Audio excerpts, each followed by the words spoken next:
এই বাড়া জীবন আর ভালো লাগলো না, শালার কপালের গোষ্ঠী ঠেইপে যাই করি তাই আর হয় না। তা আব্বা এখানে কি করছো? বেশ বাড়া বাড়া করেন না তো, যেমিন যাচ্ছেন সেমিন যান, মনটা এমনি খারাপ আছে, হাঁটেন। বাড়া বাড়ার আবার কি হলো? কি হয়েছে তা একটু বলো শুনি।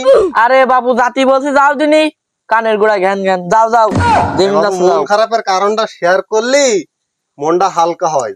অত হালকা ফালকার দরকার নেই বাবা, তুমি যাও দিনি, হাঁটো। তোমরা তো বোঝো না এখনকার ছেলেপিলে, আমাদের সময় বাপ দাদের সব বন্ধু ভাবতাম আমরা, সব কথা বলতাম, মনটা হালকা হইতো। তো তোমার বন্ধুই ভাবো, আমার সমস্যা নেই, বলো। ততই যখন শোনার শখ, এখানে এসে বসো। হ্যাঁ, বল বল বল। তা তুই বুকা সুদা কবে মানুষ হবে আমি তো বল দিনি।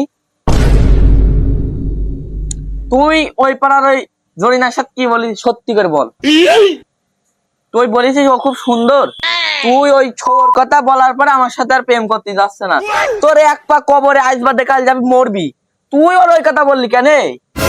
রাগটা তো তোর উপর রে। তোর আগে ঠেই ফেলি কপাল খেয়ে দেয় কি? দাঁড়া, তুই কিনা বলিস আমার এক পা কবরে? আমার এখন যৌবনের সময়। আল্লাহ, তুই বাড়ি আয়, তোর কপাল ঠাপাচ্ছি আজকে।